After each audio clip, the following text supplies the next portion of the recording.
So my talk is about leadership, and it's not leadership that you might do at work, but it's the leadership that you might do at home as a parent, or it might be the leadership you do in leading on the playing field, or possibly leading a revolt, or even if a disaster falls you. Leadership happens in all facets of our life. And I've done my fair share of research on leadership and mentoring, and I've really come to believe that leadership is something that happens from within. And you really have to look in unconventional places and be able to capture and to somehow translate what you find and make it a leadership ideology of your own. So this talk is really about that, because I think after tomorrow, if you go back and expect that the leaders of your institutions are going to take this forward, you're probably wrong. You're going to have to be the leaders. You're going to have to drive that change. So I hope this presentation gives you some tools to think about that. So the first thing in terms of leadership is you really need to think about values. What is it that's important to you? What is it that really makes a difference? What do you stand for?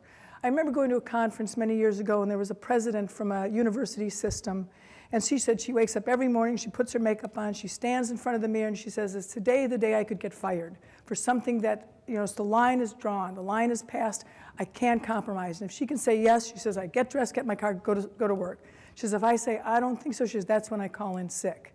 And so that's that type of line. You need to know when when you cross that line, and we probably all have examples of that. You need to know what you really value. The second thing you really know is, what can you attribute that to?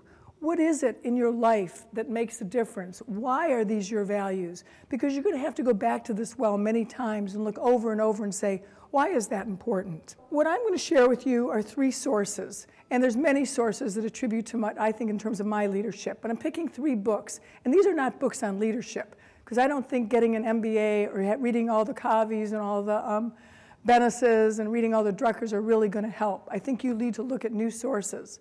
So these are 3 books. One's a book that's on creativity. Another book is about cultural geography. And the last book is about, it's an anthropology book. So the first one is Edward de Bono, Lateral Thinking. And what de Bono says, de Bono is a professor, and he was the person who actually developed the concept of lateral thinking. And this book came out in 1970. And he said there are 2 ways of thinking. There's vertical thinking, and vertical thinking is something that's a thought process based on prior knowledge and experience and assumptions, and it flows in a logical way. It's selective, it's analytical, and it really goes from top to bottom. You dig a hole deeper and deeper and deeper. It's about rightness. And then there's lateral thinking that looks like that. And lateral thinking is really about, it's nonlinear, it's generative, it's provocative. It's exploring multiple possibilities and approaches and looking at things, pursuing things in very, very different ways. You dig many holes. You go back, you go forward.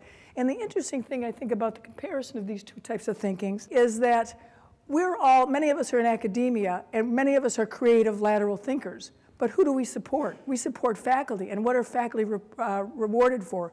They're rewarded for being vertical thinkers. God help them if they start thinking interdisciplinary, or if they go outside of their domain. And so there's that real clash that sometimes we don't realize. And being a lateral thinker, I think, is something that's very, very helpful, because it really does let you think about the big picture and really, transition across the information gut. And it really does help you think of ways, much broader ways of solving problems. The second book is by Amos Rappaport, and it's House Form and Culture, and it's a book that was assigned to me when I was at Michigan State University. And in it he says, and I think this was just really impressed me as a student, that there are 2 ways to think about civilization. One way is that it's called space differentiation, and it's the concept that we tend to add on to space. And that's civilization. Only 2 ways of thinking about it. You add on to space, or you divide up space. And this is in terms of how people live. So the Pueblos and farmers, they tend to, I think Italian and French farmers, they add on to their houses. Other civilizations, the Japanese, the ancient Greeks, they divide up their houses. And I don't see a budget or a staffing plan where I don't say to myself, do I ask for more resources, or do I allocate from within? So I think this has been something that's really been useful in terms of my own leadership. The last book is Composing a Life by Mary Catherine Bateson. And she's the daughter of Margaret Mead and Gregory Bateson. And she followed 5 women through their lives and looked at the trials and tribulations of their lives. And she challenged her readers to come up with a metaphor for their life. And it was interesting because for me, that was really simple. I just thought, wow, you know, my life's a pinball machine. Isn't everybody's life's a pinball machine? In fact, I was so sure of it that I gave my students an assignment. I had a grad class, and I said, depict the metaphor for your life, thinking they'd all come back with pinball machines.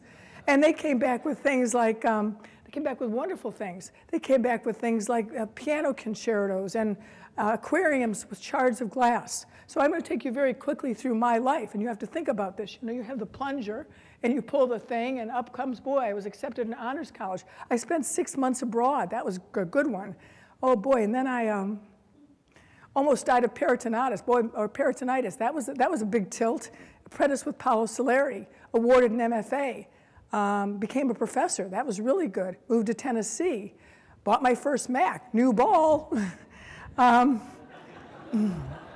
Got divorced, got married, got remarried. Ding, ding, ding. Mother died. And some of the things you learn most for are the things that are the missteps and the tragedies that happen in your life, not the things that are the successes. Became a professor. Rejected as a CIO finalist. Same CIO hired me.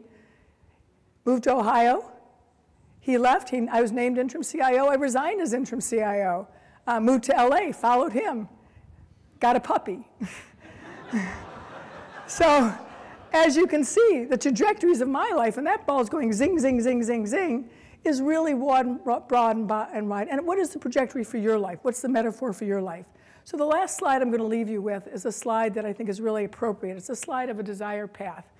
And I think it's really important that when you think about your lives, that you think in terms of the fact that, you know, a desire path is an architectural term, and it's a term for being able to go through, you choose a path not based on the conventional path, but the shortcut or a way to get through something.